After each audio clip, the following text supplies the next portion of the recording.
In this video, I'll be breaking down how to make 80s type samples for artists like Tory Lanez or The Weeknd. And if you don't know who I am, I'm Big Lou. I've produced Any More / Fuckboy Intentions by Tory Lanez on his latest album, Sorry For What. But anyway, let's get into the sample. So this sample is super simple. I think I was listening to The Color Violet and I realized there's like only just one main synth playing throughout the whole sample. So I made something very similar. The first sound I started off with was this preset from Omnisphere. It's the JX03 80s Vibra Chorus preset, and it's just playing these chords.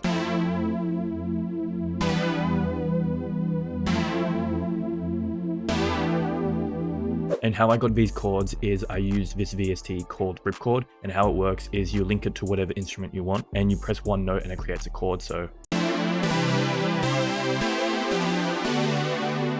I was just playing notes on my keyboard just then and it came up with chords for me. So I was just messing around until I found this chord progression which I like. And for the effects, I added a OTT, a EQ, which I'll get into in a second, and a kickstart, which I automated to like give a pulsing effect. And for the EQ, what I did is I automated to come into like one section where it turns more into a pad and less of the keys, and this is what that sounds like.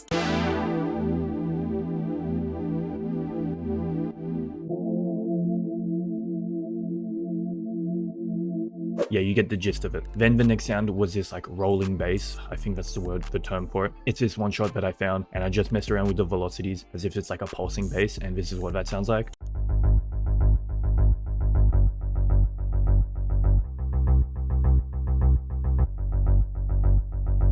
And it's just playing the root notes of the chords, except this one is just a different note, but it's still in the same chord. And the only effects is this R bass just to give it a bit more oomph, and then an EQ to cut out some of the highs. Then the next sound is this like accent that I found.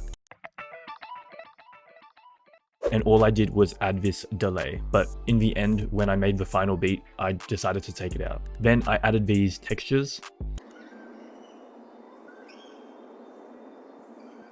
You can't really hear him, but you can feel him in the sample, and it kind of adds a ton, even though it doesn't sound like it's doing too much. Then I was browsing through Splice and I came across this like perk loop, one shot.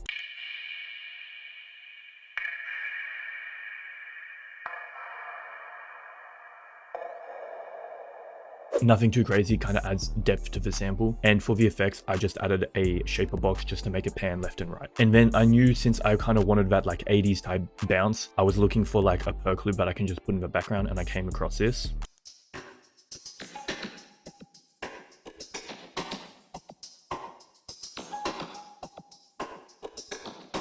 Super sick. I love the cowbell. It adds that very 80s nostalgic type vibe to it. Then I routed everything but the bass to one mixer track, and I added a CLA 2A. I think it was just a basic preset that just came in, and I just turned down the gain because it was pretty loud. I added a effect track with the basic vintage punch preset, and then a sound shifter to pitch it up 3. And the reason I didn't add the bass to this is because when you use sound shifter to pitch up like a bass, it kind of sounds weird. So that's why I didn't route the bass to this, and I just manually pitched it up 3. So that's pretty much it for the sample. And for the beat, I just found this drum loop that I reckon fit perfectly for the sample. And so what I did in the beat is I found this drum loop which I reckon fit the vibes perfectly, and I also automated the filter to come in, so it'd be more of that like pad sound with less high ends, and as a progression goes on, it opens up more so you can get the full sound. And I just automated the volume of the perk loop to come in as if it's kind of like leading somewhere. But that's pretty much it. Let me know what you guys think of the video. I know it's super short, super basic, but it's the simple stuff that gets placed. And if you like this sample or any other sample that you've seen on this channel, I dropped a pack of 23 samples